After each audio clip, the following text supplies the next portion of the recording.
Speaker, the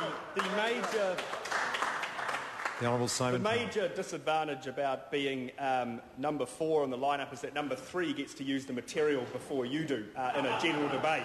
It is worth, though, just taking a bit of time to look at this survey. Mr. Speaker, it starts off like this. We want to hear your views on the Labour brand. What follows are a series of questions aimed at discovering what you think is essential to the Labour brand, how you'd like to see the brand represented, and your views on a selection of existing brands. Thanks again for taking part.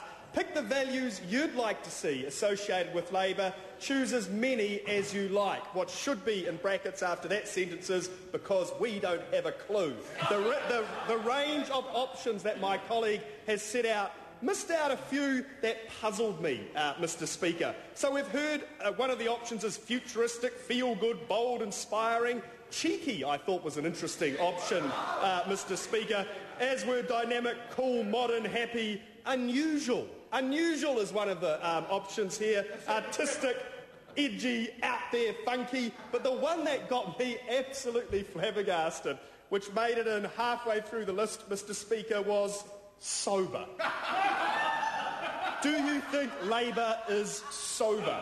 Now, I don't know what to make of that, Mr. Speaker, and why on earth anybody or any organisation would put that in as one of their core messages for consideration as part of their branding. When we look at this closely, what is linked between the various categories is a direct contrast between issues relating to the past, such as retro, as opposed to matters relating to the future. Futuristic, edgy, out there, unusual. Are they sophisticated? I particularly liked memorable. Are the Labour Party memorable, Mr. Speaker? Integrity, innovation, caring people, dependable and approachable. What does this tell us, Mr. Speaker? What it tells us that halfway through the term of this government, there is a sense of deepening malaise in the opposition ranks.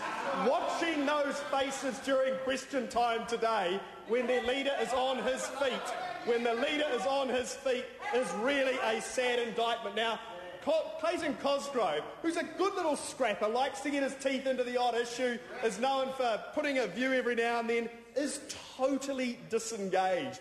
Head up, looking at the ceiling during question time, wondering, looking at the top of the roof, not the slightest bit interested in what's going on. Now, I don't mind from time to time reading about Trevor Mallard's cycling exploits. I just wish he wouldn't write about them during question time when his leader was on his feet trying to hold the government to account.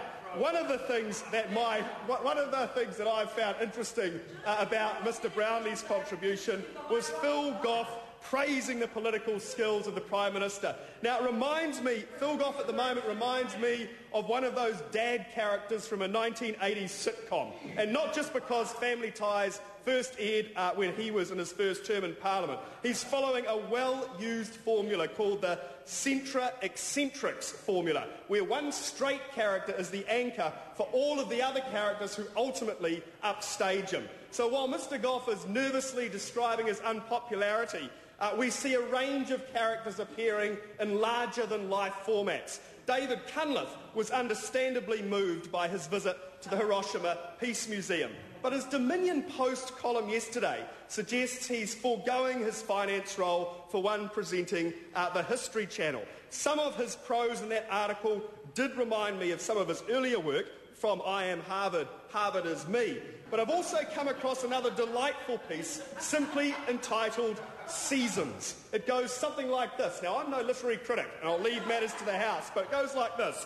Almost without warning, branches that just a few weeks before were dead, dry twigs are crowned with the luscious green foliage. Spring is brief, as a delicate balance between irresistible forces wrestling for control. It gives way explosively to summer.